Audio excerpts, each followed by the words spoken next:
Hello, everyone, and welcome back to another L-Acoustics webinar. This week, all about Eliza Studio, Eliza version 2.2, and the brand new enhanced room engine that is integrated into every release of Eliza that came out just a couple of weeks ago. We have an expert panel with us today to talk all about this new room engine, what it's about, how it works, what we can use it for. Coming to us from around the world, this panel of experts. Let's start with Mr. Scott Willsallen, coming to us from where? It looks like a bamboo room. A hotel room in Dubai. A hotel room in Dubai. So Scott, you're working on a little project there. A little project, Expo 2020 in 2021 for various COVID reasons. Understood. And this is a pretty special project that probably takes advantage of some of the room engine enhancements that have come out in the last couple of weeks, I would imagine. Yeah, it certainly does. Excellent. Scott, thank you for joining us today. Coming to us from somewhere in London, Fred, where are you exactly? Are you at home? Or are you in the office? Yeah, hello, Scott. Yes, I'm home, but not very far from the office, so I can always jump back in. Excellent. And you're responsible for all things algorithm at Eliza headquarters in London. Is that right? Yeah, I'm in charge of the research and development of all the algorithmic side for the immersive part of basically L-Acoustics, the Eliza branch. Fantastic. And if I recall, you're also a headphone aficionado and a connoisseur of fine wines. So this is a pretty good life you live. Algorithms, yes. Headphones, and wine. I think a lot of us on this. Yeah, you don't need much more. Yeah, you don't need much more. Excellent. And coming to us from what looks like the lab in Highgate, the office in Highgate, Sylvain. Excellent. Yeah, welcome. Definitely. So Sylvain, you're in the lab in London, kind of like here. It's a 23.1, if I recall. So we have 18 speakers horizontally, 5 overhead, and of course a subwoofer.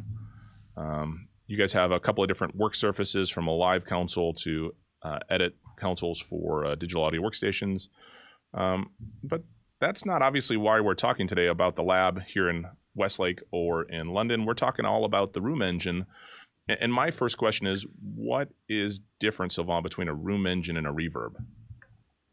So I would say a room engine is really made on purpose to emulate specific rooms, not something that can be, let's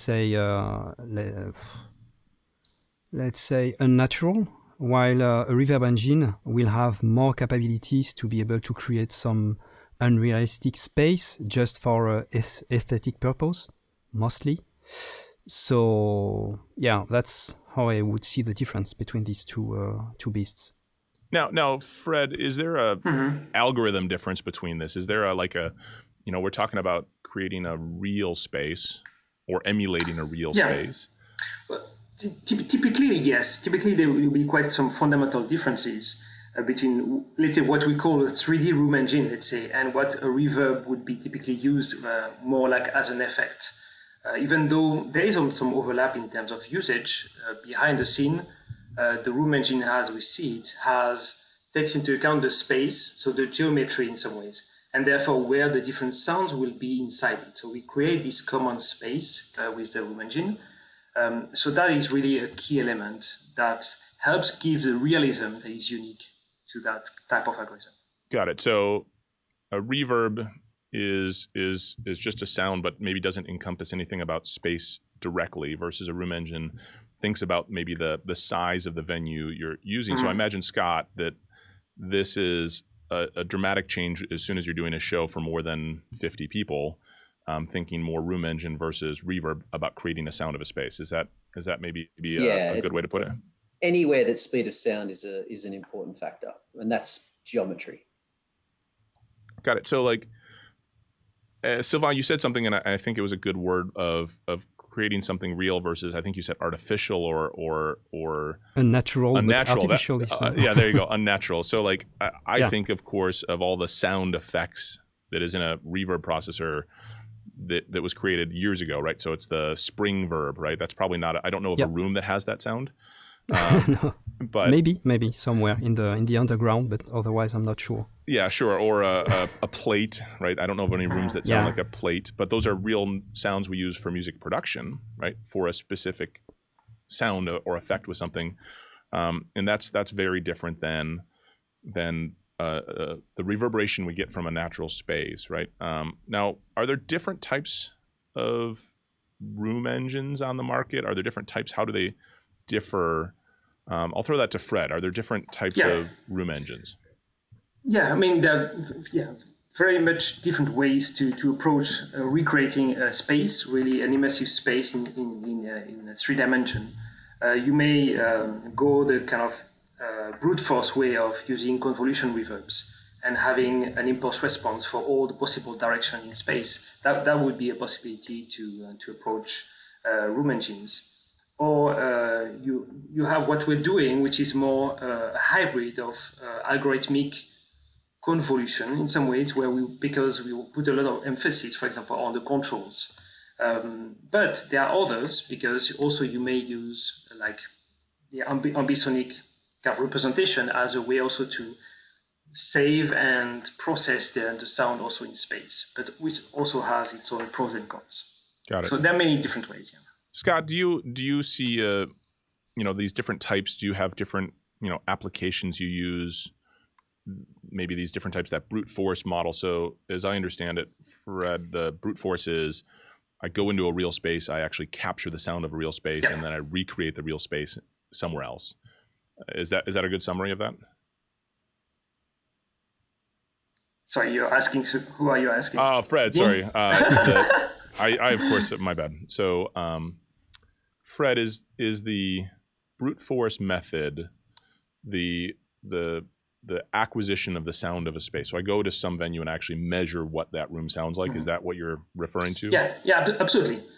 Which is an interesting process for some types of application, with the drawback of having a lot of rigidity in that process, because you capture once, one day, and that's it. And the freedom you have to later on modify, tweak, and let's say adapt to what you want to do, is then a bit limited.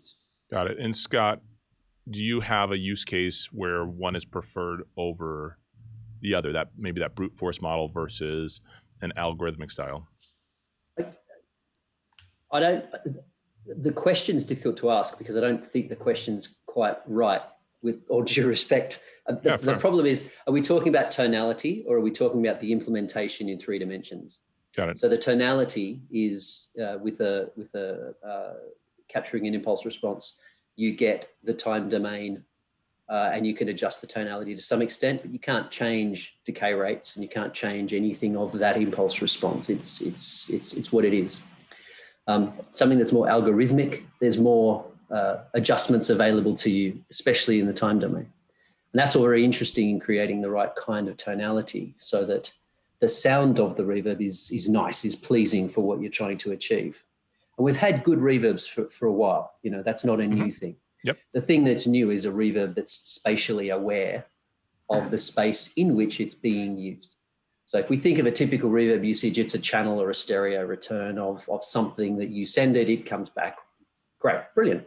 But then how you deploy that in a way that respects speed of sound is something that a room engine brings, well, a proper room engine brings that a simple reverb processor doesn't, unless you get quite surgical with how you use that reverb processor, which can be quite, there's a lot of trial and error in that and a lot of mathematics that a great room engine will deal with that for you so that at no point are you hearing any reverb before the direct sound. And I've tripped myself up on that before in outdoor events where we've tried to introduce using standard convolution reverbs to introduce an acoustic ceiling to an outdoor venue, and then having to multiple copies of that same audio with different latencies so that it's sort of the reverb is traveling through the room. So you can do that with convolution reverbs, but there's a lot of surgery involved. A room engine just takes care of it. Okay, so, and I understand your point. A regular reverb versus a room engine both sound great. And we've had great sounding reverbs for a long time. And we've also come accustomed to certain sounds of certain reverb processors over the years. But the challenge now is if I'm using a reverb processor to create a room sound, I have to be cognizant of making sure that that processor is delayed so that when I'm sitting in the back of the venue, I hear the direct energy first, like the real world would happen. Then I hear the reverberant field. That's the... But it only has a context in an immersive environment. Sure. If it's just a big PA, it's all coming out the same things anyway. It doesn't matter. Oh, that's right. So if it's a left right or a left center right stereo a frontal PA only, it's not that big of a deal because the direct sound, it's all coming from the same spot, and the reverb comes from the same spot. So I don't have to worry about that. But now if I have surrounds and overheads, it's much more of a concern, especially if it's a larger venue. I'd imagine the surgery you're calculating is an Excel sheet of doom plus. I mean, it's just it's pretty simple multiplication, but obviously there's a lot of work to be done to lay those tracks out, to try and add a little bit of what might happen tonally as that energy passes through a room. Because like Sylvain mentioned right at the start, this is about being realistic. It's not about exaggerating. Sure. Because, we know what exaggerated reverbs sound like. They're great, but that's not simulating a room. That's something very different. Sure. That's interesting. Now, you mentioned you've had some experience with this, and in the last couple of years, we've spent a lot of effort on the room engine being spatially aware, right? And this latest update is not just spatially aware, but sonically, flexibility and different aspects that enhance the sound of the space. Has that changed your actual workflow, or is it just accelerated the process from A to B? Yeah, it's made it much easier. It's allowed us to concentrate on the tonality and know that the time domain is in good hands. Right, and so you're spending less time on the mechanics and just more time on. Yeah, exactly. Yeah, that's great, right? That's what you want of any tool, is to not have to think about the basic math, I guess, as you put it. Is it helpful to illustrate this with the one I made the mistakes on? Sure. I mean, that's always fun for everyone to realize that even the best sound designer in the world, We all make mistakes. Every day is a school day. Yeah, so exactly. so the stage, obviously the chairs are all pointing at the stage. It's not in shot, but these wire ropes are overhead. And when we first started using this system, it was early days of Elisa. There was a reverb, but it was more for I guess theatrical use. So if a performer moves upstage, a little bit of the top end drops away and some reverb gets added. No spatial awareness at all. So we used reverbs from the studio, and initially just used one, I think a 7.1 that was sent to us from the studio, and we placed the 7.1 around in these overheads. And standing sort of down the front there, it sounded lovely. But as you move towards the back, it was very clear that the reverb was early. And then we started to think, well, okay, it's a bit patchy anyway because of the loudspeaker quantity. So let's add another 7.1, or basically copy those tracks again and again and again, and then lay them out down the room, and then add some latency just on simple propagation. And then it worked really well. The reverb sounded good. It took a bit of time. It took a bit of massaging, Sure. But it was a great outcome. Sure. And this probably wasn't too painful. As you said, it's just, these speakers are 10 meters further back. We need to add 10 meters of delay. Yeah. That's not hard math. But of course, it would have been challenging if the object you were rendering was in the back all of a sudden, because you would have had to do all of this in reverse then, right? Yeah, exactly. And then if you had something moving around the room, well, that would have just... And we just didn't use reverbs on things that were moving because it was too hard. Yeah, sure. And Fred, that's different in the Elisa room engine because it's actually aware of the space of each object. Is that correct? Yeah, absolutely. The way, a bit in a nutshell, the way it works in the Elisa engine is each sound object is encoded in this kind of spatially aware bus, if you want, that retains that kind of direction. And we use that information of direction and position and knowing the speaker layout to make sure that things remain in order, which is very important indeed, and helps so that you can move your object and you are sure that wherever it is, you will still get things in the right order. So Sylvain, that means if I understand what was just said, it's aware of the speaker layout. So if we actually start in pre-production in the studio and we start building some some concept room sounds for a given moment in time. Once I get on site, we load the new speaker layout, and it's spatially aware and applies any propagation changes that need to happen for that particular layout. Is that correct?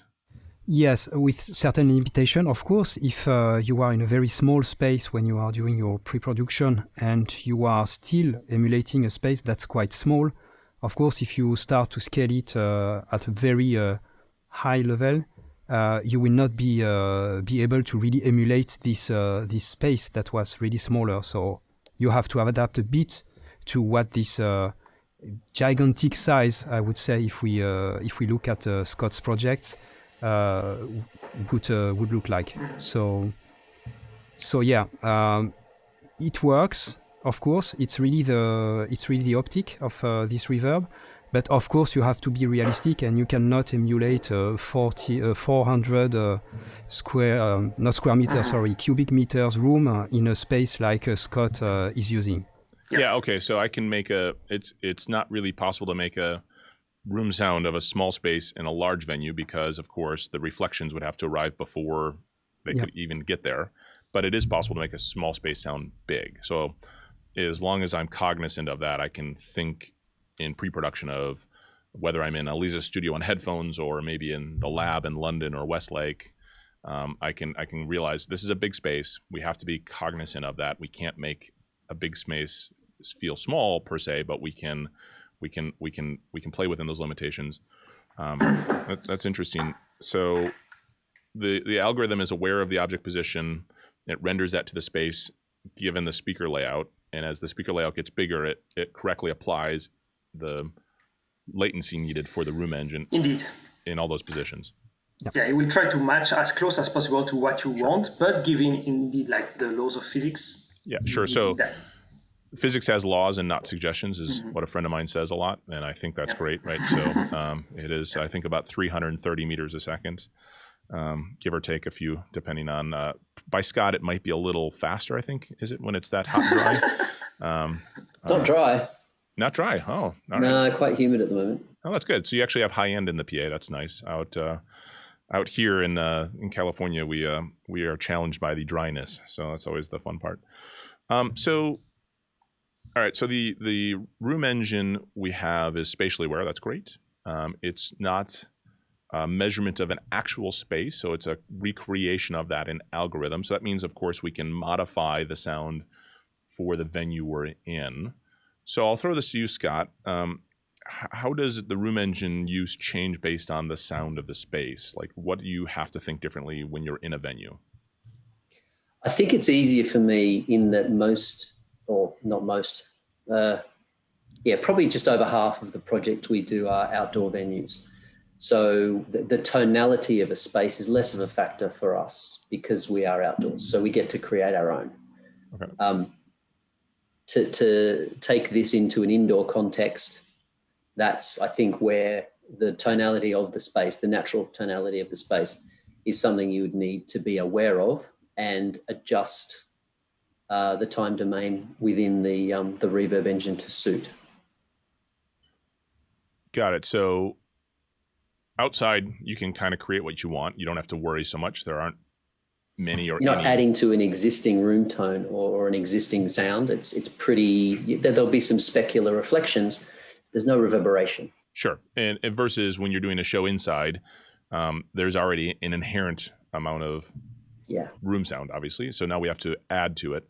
Does that change, Sylvain, the way you might use the presets, right? They're obviously built for an anechoic space. Are they built for a live space? How does that change?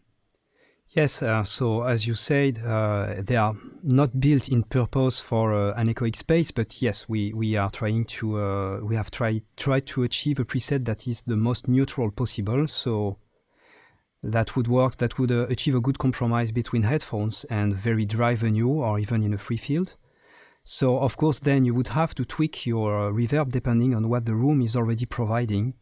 And this is where, once again, it's very useful to go the algorithm way instead of convolution, because you can really get rid of some property of the reverb if they are already present in the room. Let's say if the room is already providing a lot of early reflections or cluster, if we need to explain maybe what the cluster is a bit later on.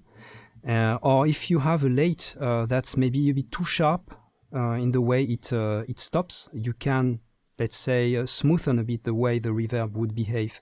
So it's very flexible to shape and to add to an existing acoustics in a venue. Got it. So as the sound designer, as the operator, I can choose to modify the room engine to fit within the space I'm at. So if the venue, I think of, my background is more large format touring. So I know, Scott, you've done some of these shows in an arena with an orchestra. Is you probably don't need to add much late to the room. I would imagine that's probably well handled, but it might not be tonally very well behaved, right? So that might be more of the change that wants to happen. Is that maybe correct to think? Yeah, that's a good way to think it through. Often the venues we find ourselves in double as sports venues, or they're not necessarily good auditoria with nice soft furnishings. So that sort of late, the tonality of the late and the duration of the late changes quite significantly from venue to venue, especially in the high frequencies. Sure.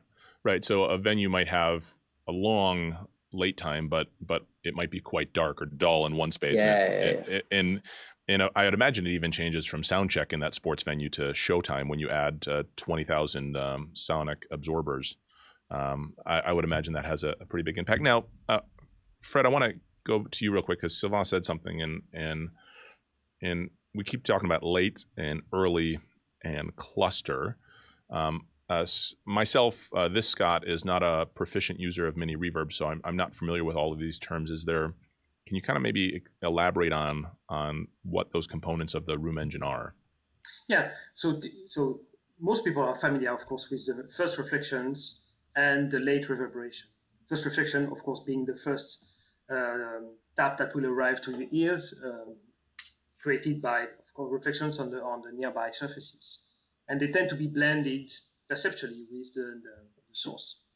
The late part is really when the sound becomes completely diffuse. It's a stochastic, it's a random process, and tends to be very then decorrelated from the source itself. And in between, that's a bit the gray zone, and that's where the cluster comes in. That's when the reflections, the density of reflections start to build up, and the way it builds up depends on the space. So the rate at which it builds up depends on the space. And what we do in the new ELISA engine with the cluster processing is we represent, in an algorithmic way, we represent the way this buildup, let's say, happens depending on the room size. So and there has been papers in the literature that have demonstrated that this is quite important in the perception of space, which means, like, even sometimes we feel like to give the impression of a big space, you need a lot of reverberation or late reverberation. But actually, those intermediate cluster taps, if you want, they play a very important role, and they have the benefit to not drown sometimes too much the sound into the late reverb, but yet give the sensation of space. So that's a bit in a nutshell. I'm not sure if it's super clear. Obviously I've spent the last few months really getting to know the ELISA room engine. So in my mind, I think of, if I was in a concert hall, the early is the reflection that's directly off that stage space right next to the performer. Mm-hmm. The cluster is all the reflections off the room, but yet not just the energy of the space, right? Yeah. And then the late is that decay and energy of the space. Is that maybe a good way to put it? So now we can independently control the reflection that comes from around the performer, the reflection that is from the space, and then the energy of the spaces as a whole. Yes. Okay. Yeah. And for us, it was really important.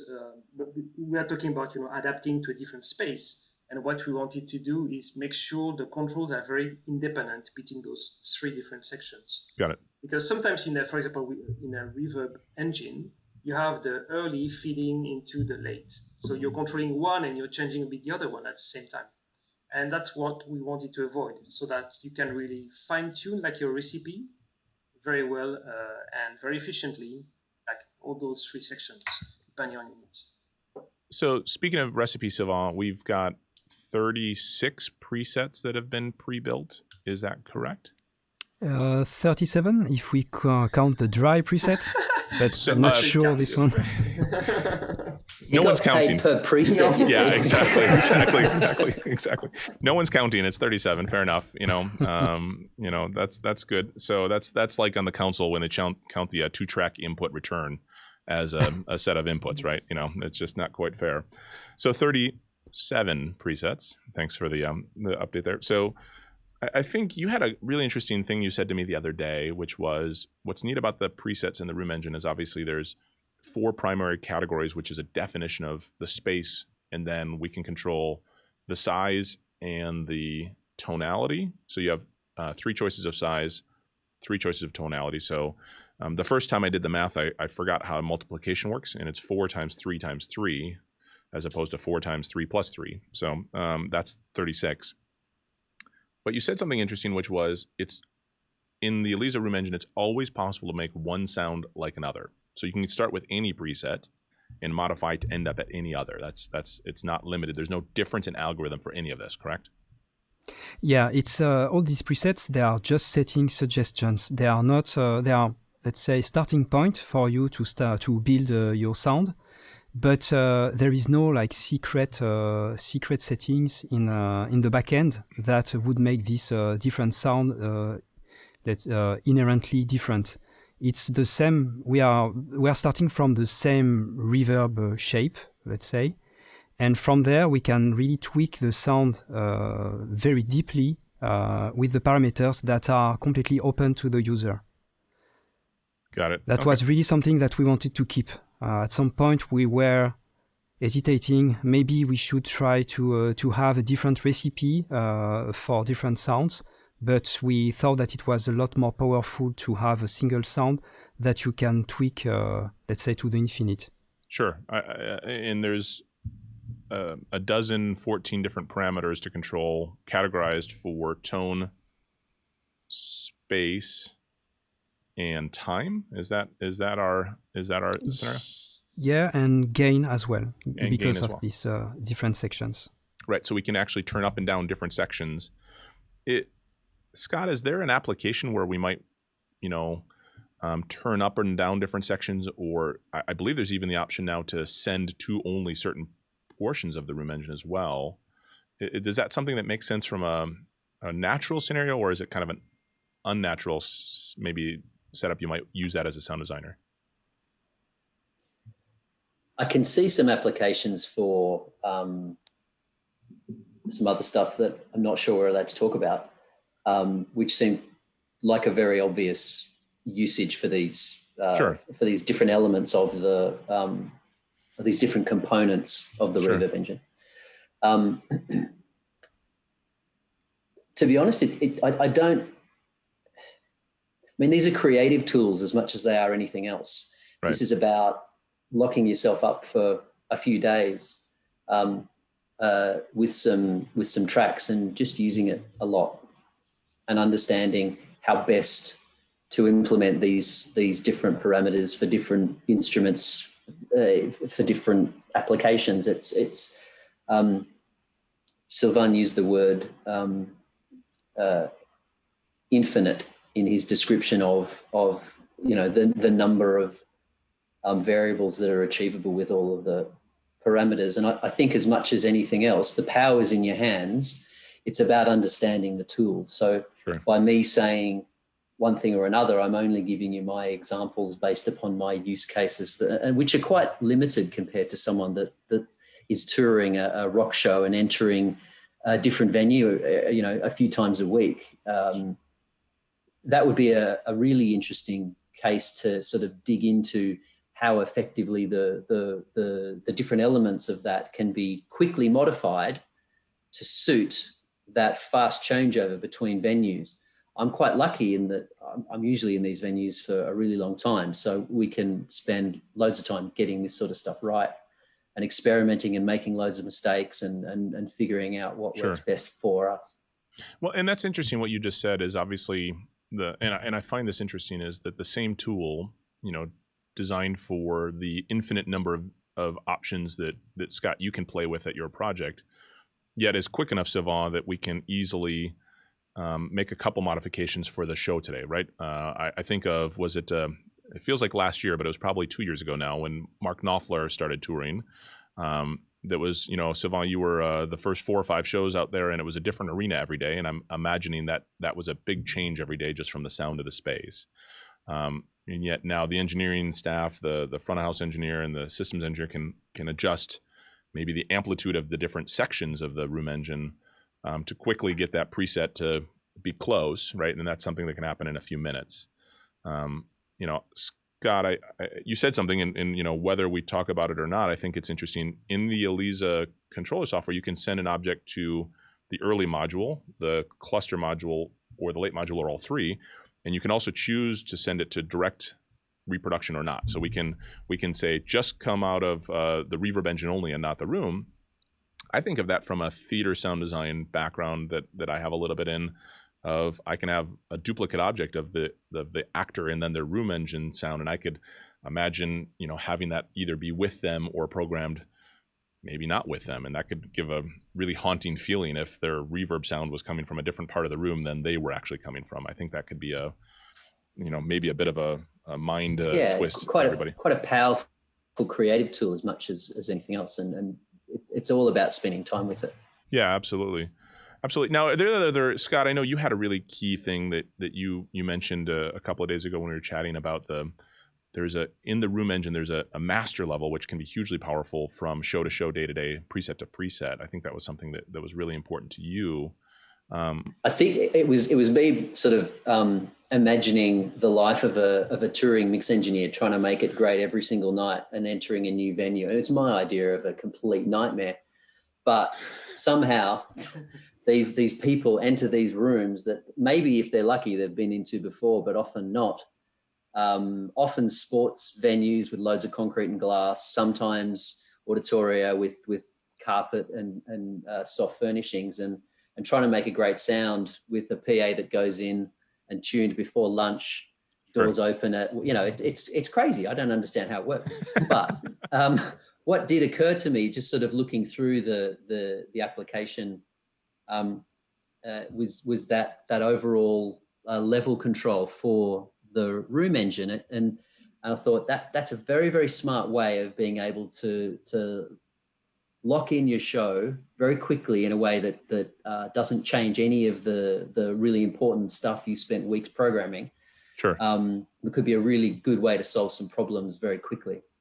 In the key there's Sylvain, there's a master reverb fader, right? So there's a master room engine fader, and that's... Should we show it? It might be worth showing. Yeah, Sylvain, you want to pop that up? And the thing I like about it is that it doesn't recall with the snapshots. I think that's a very good thing. Yeah, right. It's a strong feeling that we had during the development. First, this reverb fader was a part of the presets, and because maybe we didn't really think about it, and first time we tried the prototype, it was not working. We really felt that we needed to separate this fader because of exactly of what you are describing. So that's why we have put the fader here. Can you see only the app or? Mm-hmm. Yeah. Oh, okay, good. Yeah. So we have put this fader here. You can see that it's really at the far left of the controller. So it's really obvious that it's not part of everything that's on the right, which are reverb presets. So that will be recallable. So that you will need to change one by one if you want to modify something. So really, the workflow is very simple. Let's say when you were pre-producing, you created your presets at nominal level. Here we call the nominal level. Let's say the reference level for us is -10. So you would start working on -10, and then from one day to another, if you are entering in a venue that is maybe too dry, you would just push that fader, or if it's too wet, you would just pull that fader, and that would be all. And then that, of course, is independent of the snapshot. So song to song, room engine setting to room engine setting, because a snapshot in Eliza can recall, of course, object position, but it can also recall room engine settings.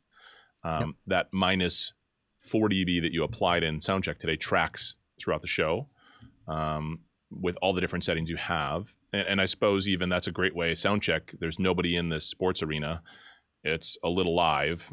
We can pull that down 3 or 4 dB, and we get there and we go, oh, it sucked up the energy. We can just push that one fader and know that the next recall of the next scene, it'll track in that correctly, and it won't jump because there was a change of a preset.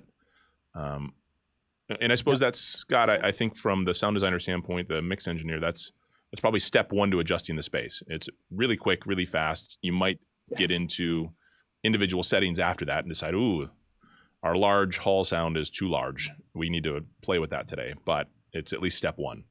Yeah. Or sound check sounded great. Now there's 10,000 people in here. Oops. Where's all my reverb gone? Yeah. Why is the room sucked up? Yeah, exactly. Now the preset options, Sylvain, there's 37 presets, and they're all a good start.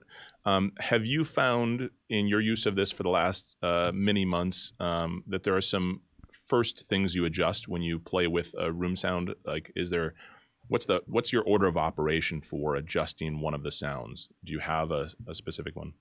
Yeah, so maybe first to adjust the sound, you will pick up the right preset, and for that we have put this audition button, so that when you are... Yeah, do you want to show that real quick again? Yeah. I hope the pop-up will be shared as well.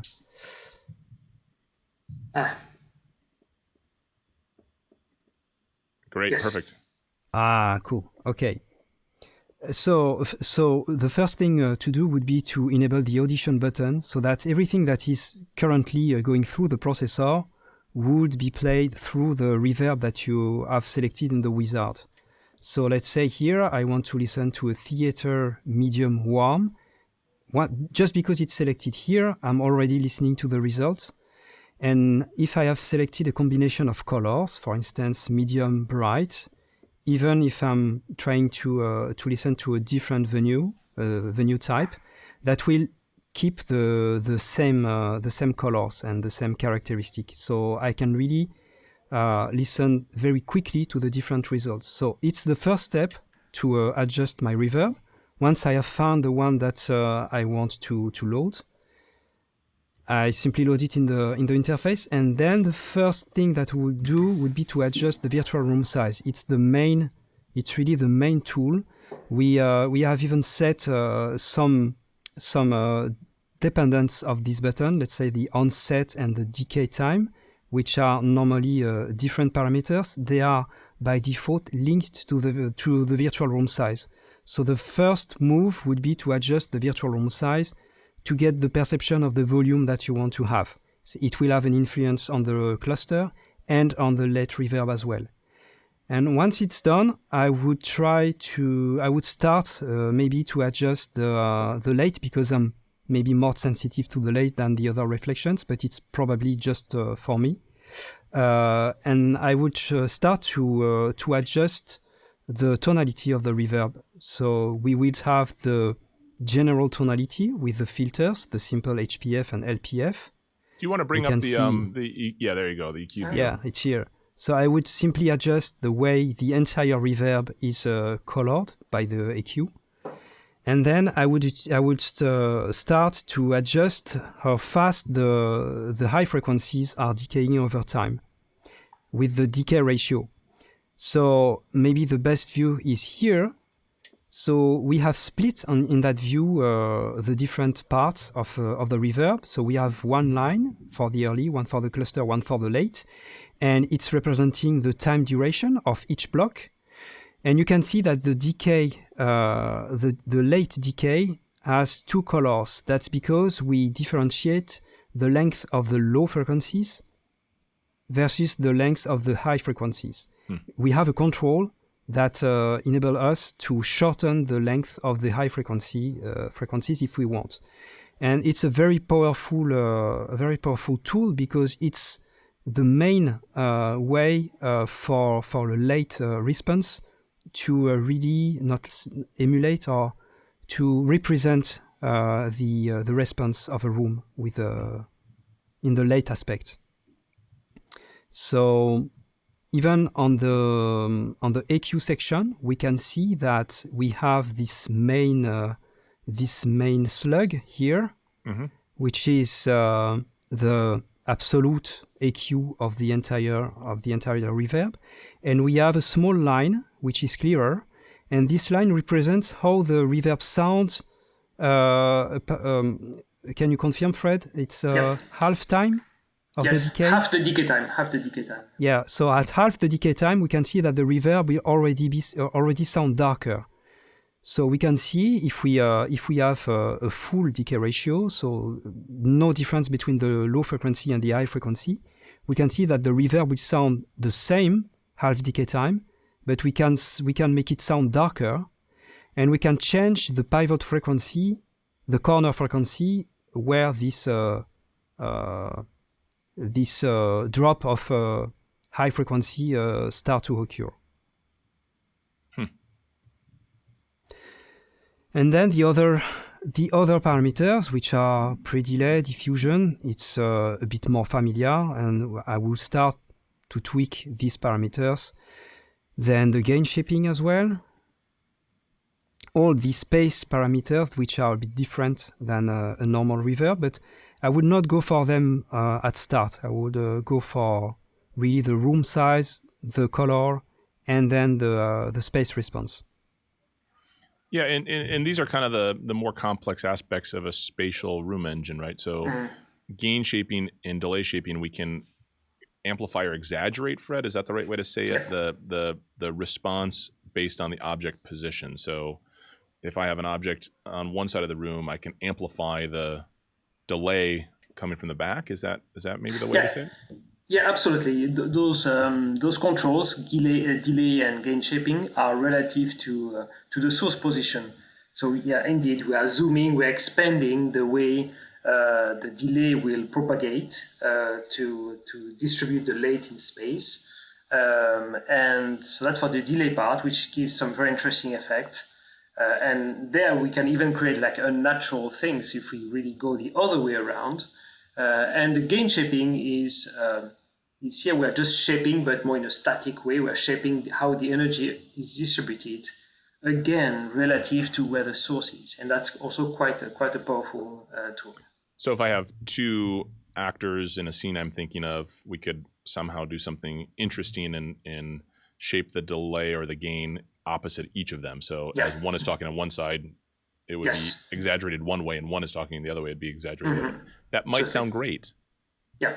Or it might not. Yeah, exactly. As Scott, you said, I think we have to experiment and lock ourselves in a room for hours and days on end to find out what is the tool that will tell the story we want. Yeah.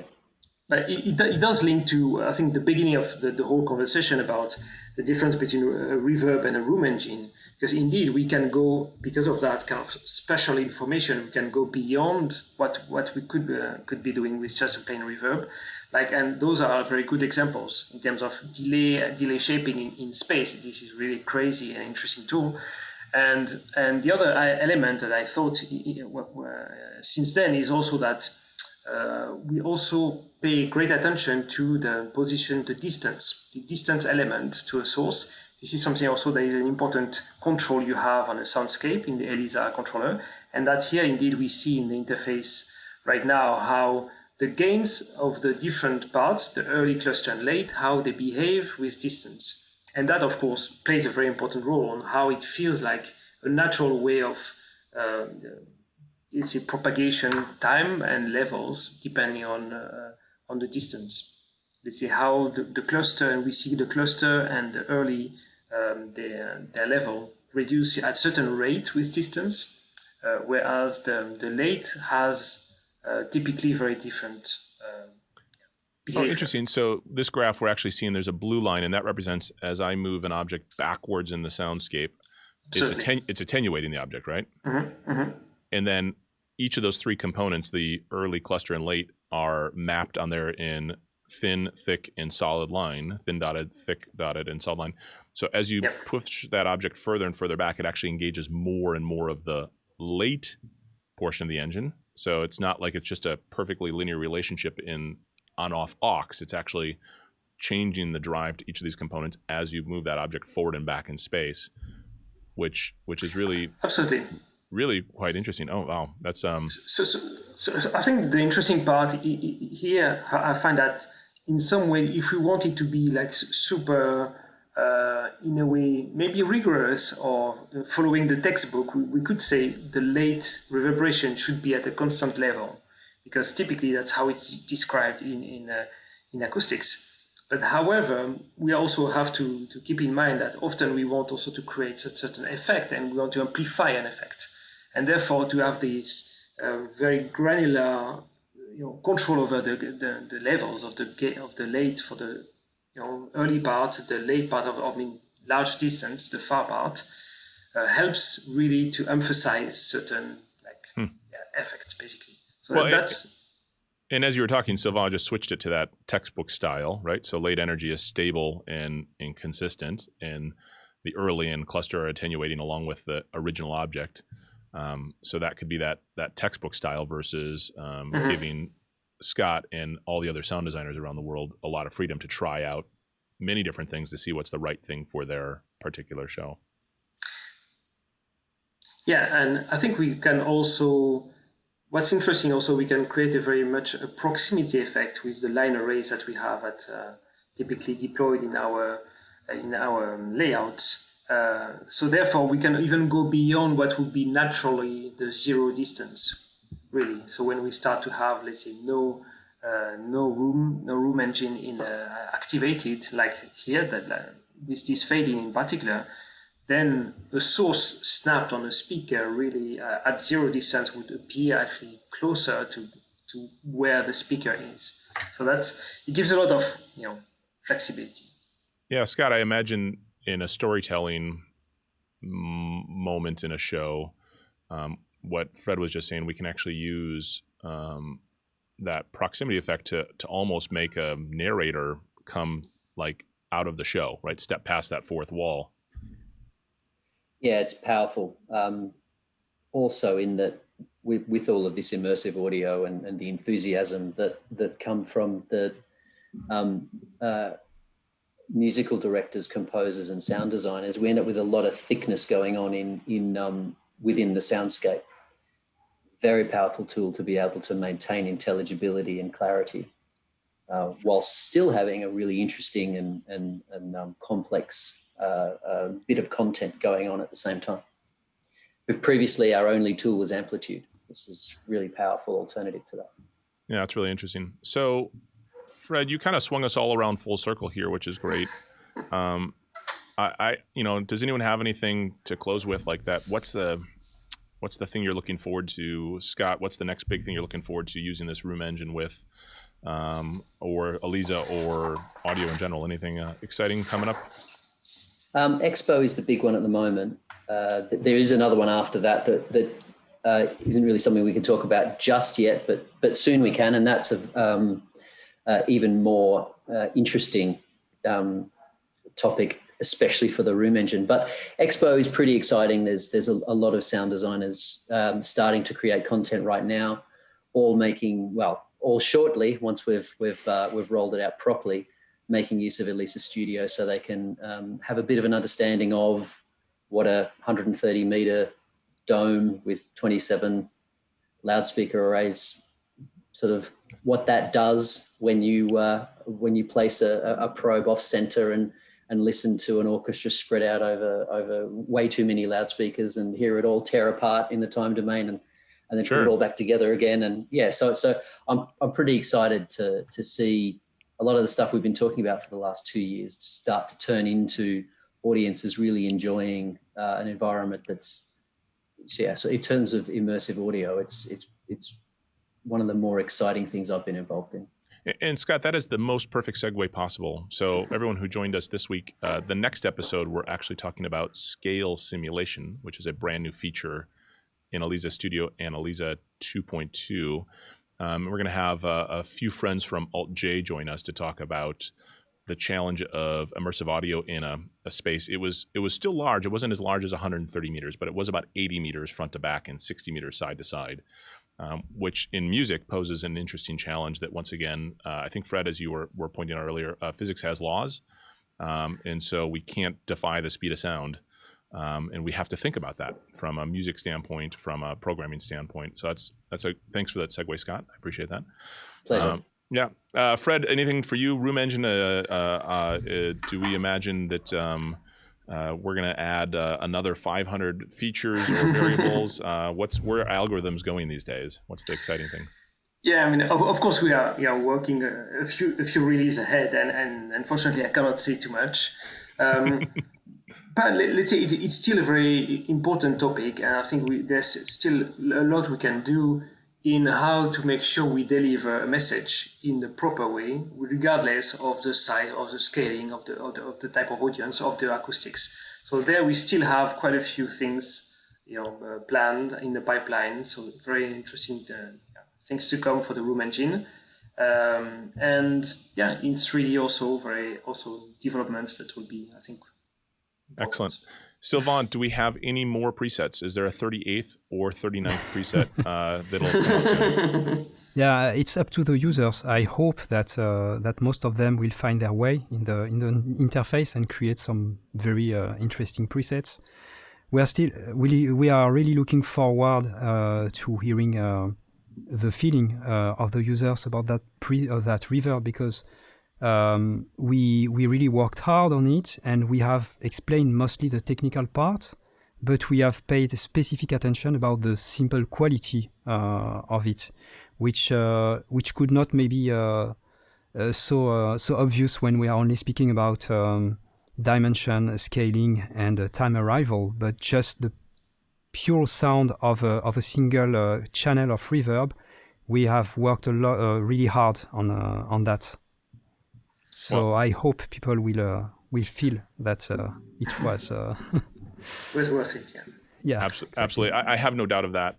Everyone, I want to thank you for your time today. Scott from Hotel Room, and Fred and Sylvain from London. Thank you guys for joining us today. For everyone at home, if you have any questions, please don't hesitate to reach out to us.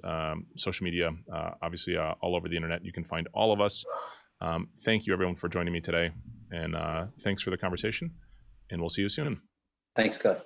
Thanks, Scott. Bye. Bye, everyone. Bye.